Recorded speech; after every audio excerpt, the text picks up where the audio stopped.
বিসমিল্লাহির রহমানির রহিম। আসসালামু আলাইকুম। সবাই আপনারা কেমন আছেন? আমরাও আছি আলহামদুলিল্লাহ। আশা করি আপনারা যে যেখান থেকে আমার ভিডিওটি দেখছেন আল্লাহর রহমতে সুস্থ আছেন, ভালো আছেন এবং নিরাপদে আছেন। Welcome back to my channel Bangladeshi blogger Yasmin. চলে আসলাম একটি নতুন ব্লগ নিয়ে আপনাদের মাঝে।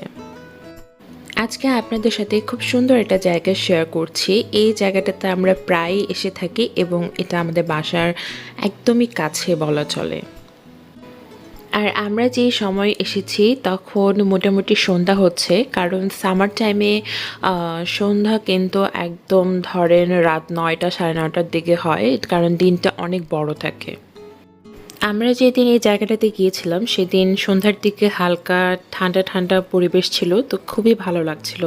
আর এই জায়গাটার কথা কি বলবো, রাতের বেলা যেরকম সুন্দর দিনের বেলা তার থেকেও বেশি সুন্দর। এখন যেহেতু সামার টাইম ইটালিতে, তো এই ধরনের কিছু ছোট ছোট শিপ অনেক দেখতে পাওয়া যায়, কারণ ইটালিয়ানদের পার্সোনাল এরকম শিপ আছে ছোট ছোট। ওরা বিভিন্ন দেশে যায় বা অনেক দেশ থেকে এখানে আসে, যেমন জার্মানি, আরও অনেক দেশ থেকে এখানে আসে। তো খুবই অবাক করার ব্যাপার হচ্ছে এই যে বার্কাটা আছে, ইটালিয়ান ভাষায় এটাকে বলে বার্কা আমি যতটুকু জানি। তো অবাক করার ব্যাপার হচ্ছে এই যে বার্কাটা আছে এটার ফ্যাক্টরিতে মাহামের পাপা কাজ করেছিল, এবং এখন যে বার্কাটা আপনাদেরকে দেখিয়েছিলাম সেই বার্কাটাই মাহামের পাপা তৈরি করেছিল, কারণ ওখানে একটা নাম্বার দেওয়া আছে। সেই নাম্বারটা মাহামের পাপা দেখে চিনতে পেরেছে এবং সেইখানকার স্টোরিটা আমাদেরকে শোনাচ্ছিল। এখন অবশ্য ওখানে উনি কাজ করে না, এটা অনেক বছর আগে ওখানে উনি কাজ করতেন। তো সেই গল্পটাই আমাদেরকে শোনাচ্ছিল। এই যে ওখানে একটা নাম্বার লেখা আছে দেখতে পাচ্ছেন, সেটা দেখে চিনতে পেরেছিল।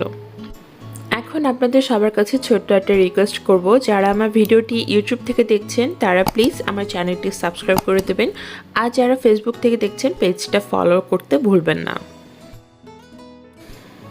আর এই যে মাহামের হাতে চিপস, কারণ এই সময় যেহেতু সন্ধ্যা টাইম, তো আমরা স্ন্যাক টাইপের কিছু নিয়ে এসেছি, এখানে বসে বসে খাবো।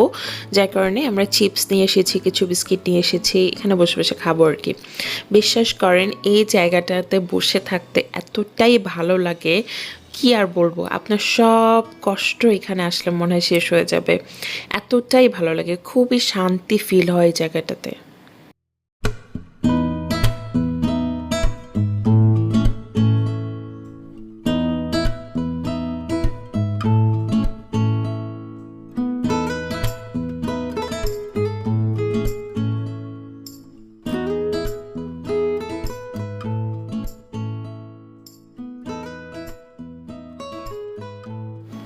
এই জায়গাটাতে কত যে ভিডিও বানিয়েছি আমি, আর ইটালিতে আসার পর এই জায়গাটাতে আমি কতবার যে এসেছি, তারপরও এই জায়গাটা সবসময় নতুন লাগে।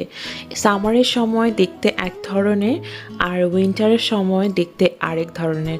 এখন যেমন দেখতে পাচ্ছেন চারিপাশে ছোট ছোট নৌকায় ভর্তি, কিন্তু উইন্টারের সময় এরকম থাকে না, আরও কম থাকে। তো এই সময়টাতে কিন্তু ঘুরতে বেশি ভালো লাগে। আর জায়গাটা এমন নিস্তব্ধ, চুপচাপ, কোনো চিল্লাচিল্লির শব্দ নাই, কোনো আওয়াজ নেই। এই জন্য আরও বেশি ভালো লাগে, আমার এইসব জায়গা খুব বেশি ভালো লাগে।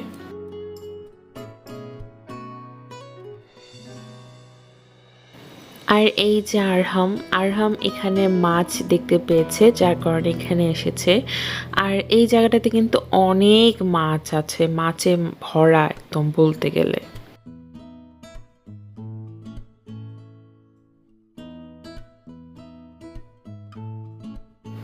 তো এখন যে জিনিসটা দেখতে পাচ্ছেন এটা দিয়েই কিন্তু এই বার্কাগুলো তুলে পানি থেকে আবার পানিতে দেয়। তো আমার মাঝে মাঝে প্রশ্ন আসতো, তো এত ভারী ভারী জিনিসগুলো কিভাবে তুলে? তো আজকে এটা ক্লিয়ার হয়ে গেল দেখে যে এটা দিয়েই তুলে। আপনারা পানির মধ্যে দেখতে পাচ্ছেন এগুলো কি? দেখেন কতগুলো মাছ, আমরা দেখে তো এত এক্সাইটেড হয়ে গিয়েছিলাম, এত যে সুন্দর লাগছিল কি আর বলবো।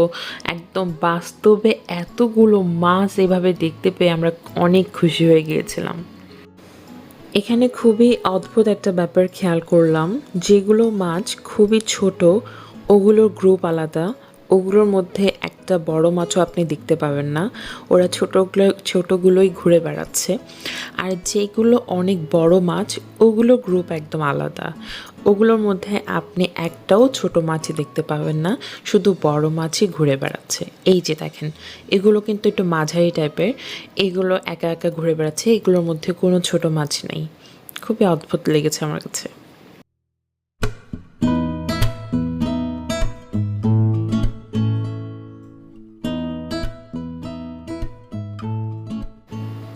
আরহাম এখানে চেষ্টা করছে মাছকে একটু চিপস খাওয়াতে, কিন্তু মাছকে আর চিপস খায়? ও এতগুলো মাছ দেখে একদম খুবই এক্সাইটেড হয়ে গিয়েছে, আর আমাকে বলছিল যে আমি এখন মাছকে চিপস খাওয়াবো। যার কারণে এখানে তাড়াহুড়ো করে ও যাচ্ছিল। আমি যতই ওকে ভুলানোর চেষ্টা করছিলাম, বাট কোনো লাভ হচ্ছিল না। ও বারবার চিপস খাওয়ানোর জন্য যাচ্ছিল।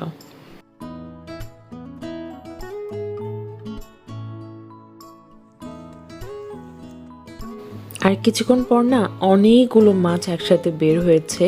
আসলে আমার মনে হয় ওই সময়টা একদম নিস্তব্ধ ছিল, যার কারণে মাছগুলো এরকম বের হয়েছে। আর যখনই আমরা একটু আওয়াজ করছিলাম, ওরা চলে যাচ্ছিল। ওরা হয়তো বা ভাবছিল যে আমরা তাদেরকে ধরে ফেলবো, কারণ ওরাও তো অনেক চালাক, ঠিক না? আর ঠিক এই সময় অনেকে ছিপ দিয়ে মাছ ধরতে আসে, কারণ এই সময়টাতে হয়তো বা মাছ বেশি পাওয়া যায়। আজকের ভিডিওটা এখানেই শেষ করছি। আপনারা সবাই ভালো থাকবেন, সুস্থ থাকবেন, আমাদের জন্য দোয়া করবেন। আশা করি আপনাদের কাছে ভিডিওটি ভালো লেগেছে। আল্লাহ হাফেজ।